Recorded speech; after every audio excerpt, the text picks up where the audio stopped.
Hey everybody, I'm Sean. Welcome to another episode of Angling Spiders.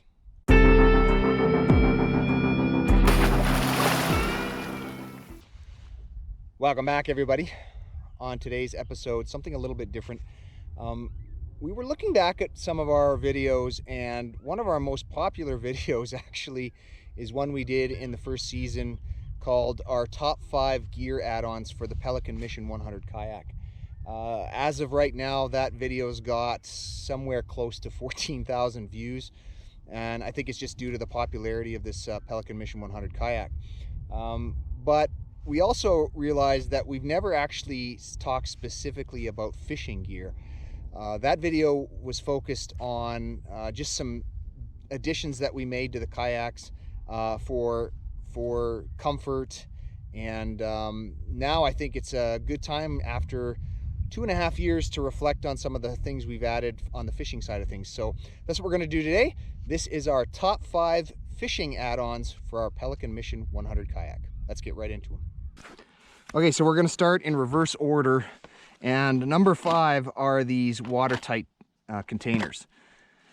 We bought these at the dollar store. They cost $1.25, and when you're out here fishing in one of these kayaks, you don't want a big tackle box, but you do want something that can hold a number of different lures. And so that's what we picked this up for. We can throw in probably, up to 8 or 10 lures that we want to fish for the day. We've got these ones in here with our hook covers on, just so that they don't get tangled up. And then you can fill it up right before you're ready to go. Sometimes we put some extra leaders in there, or other gear that we might think we might need beyond lures themselves, but typically it's just lures. Now, the benefit of this, of course, is it's watertight. And why is that important? Because you might flip your kayak, and if you do not want to lose all that tackle. We have not yet flipped our kayaks, but that was the original reason we got them, just in case. And so just to show you how well these float, you can see this has got probably 8 lures in there, some of them quite heavy, and I will throw them in the water here, and you can see that it floats just fine. Everything's on one side right at the moment, but if you were to flip your kayak and that was floating away, it's going to be easily recoverable, and so you're not going to lose all of your expensive gear. And that is why that is our number 5 on our list of the top 5 things for fishing. The next one is number 4 on our list, and it's been pretty important actually to our whole fishing experience in these Pelican Mission 100 kayaks, and that is our forward rod holder. This thing has been critical to learning how to troll in a kayak. If you're casting most of the time, you probably don't need one. But we find that there's many places where we just want to troll as we're transiting from one location to another, or sometimes when it seems to be that the fish are on at a certain depth and we can stay at that depth and troll effectively. So this one's a Railblazer. It locks in, and as you can see, I'm actually trolling right now, and it works really well. You do need to use a relatively long rod when you're trolling in one of these Mission 100s. In this case today, I'm using the Penn 7-foot, which is not what I normally use, but I'm using it for actually another video. But I would normally be using my 5 to 6 foot ultralight, and that works well because it gets the line out of the way of the paddle, and it's been really indispensable in terms of being able to paddle and fish at the same time. So if you haven't considered putting a forward rod holder in your Pelican Mission 100, I highly recommend it.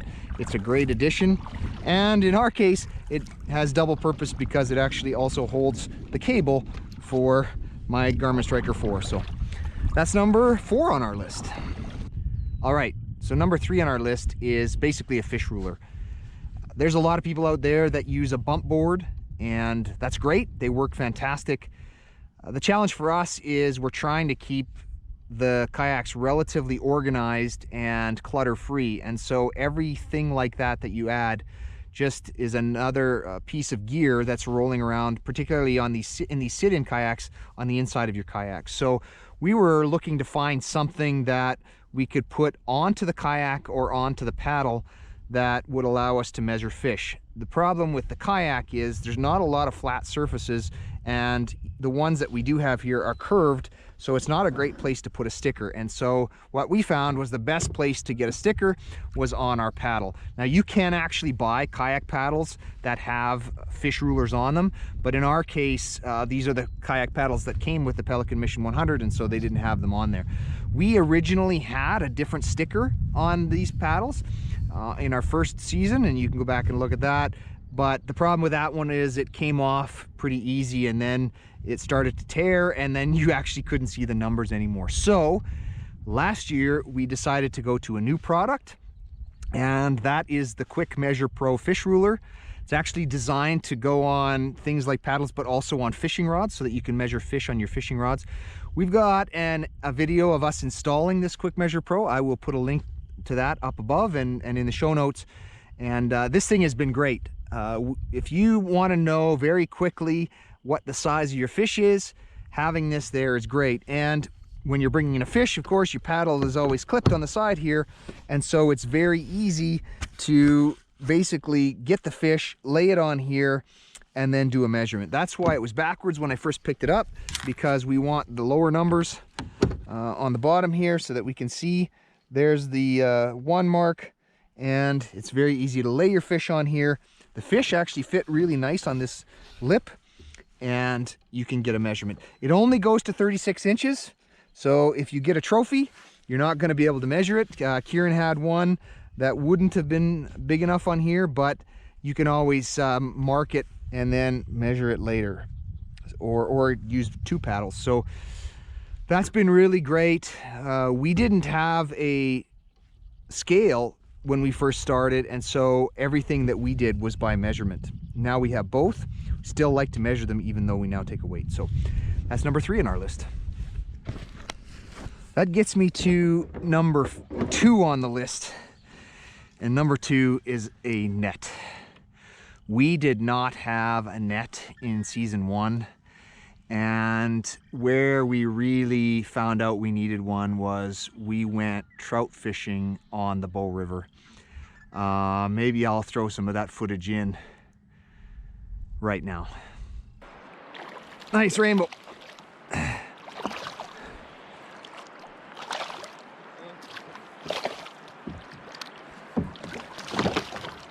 Oh, he's gone. So our chances of landing some of those trout would have been significantly better if we had had a net. Now, the type of net, if we were to get another one, I don't know if I would get this kind again. This is a nylon one.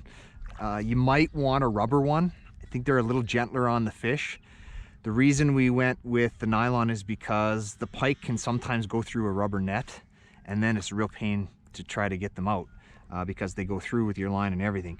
The other thing I'll say about a net is get one that you can attach to your kayak. In this case, one of the reasons we bought this particular net was it had this elastic on the back of it that you can clip to the kayak, and we wrap it around our chair, the arms of our seat, and it's there. It's elastic enough that it reaches out a long ways, and then we tuck it behind us when it's not in use. So if we can get a fish today, then maybe I can show you how important one of these nets actually is.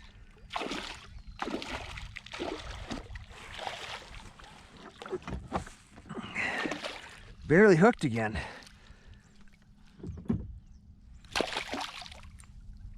Oh, get over here. There we go.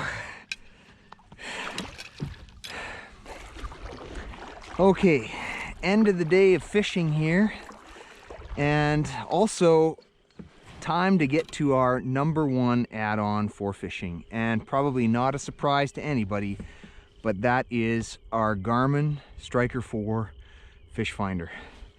And truthfully, not to find the fish, although it does help when you're trying to locate fish and you don't see any on the screen for a while. Of course, it gives you some comfort when you're actually seeing some fish fly across there. But for me, the real value of this unit is in depth. And as you can see right now, you can see the structure on the bottom really clearly. You can see your depth really clearly. You got your water temperature. In this case, it's 15 degrees, almost 16 degrees. And that's critical, because when you start marking fish at a depth, you want to stay at that depth. And just as an example, today I have been fishing, and all of the fish I caught, with the exception of one, were in 3 meters of water. So look at this, we're in 3.4 meters of water. I could start fishing right now, which is exactly what I'm going to do, and this unit is going to help me stay there. So I'm going to throw this rod out, and then I'll bring you back to the unit. All right, I'm back. I just put my rod out and I'm tracking on the fish finder, and as you can see, there's a couple of fish close to me right now. Just trying to get back to that 3 meters of water. And there we go, there's a little bit of glare there, but I'm in 3.4 meters of water. Look at that nice structure right there along that edge. That's where you're gonna find your fish, is along some breaks like that.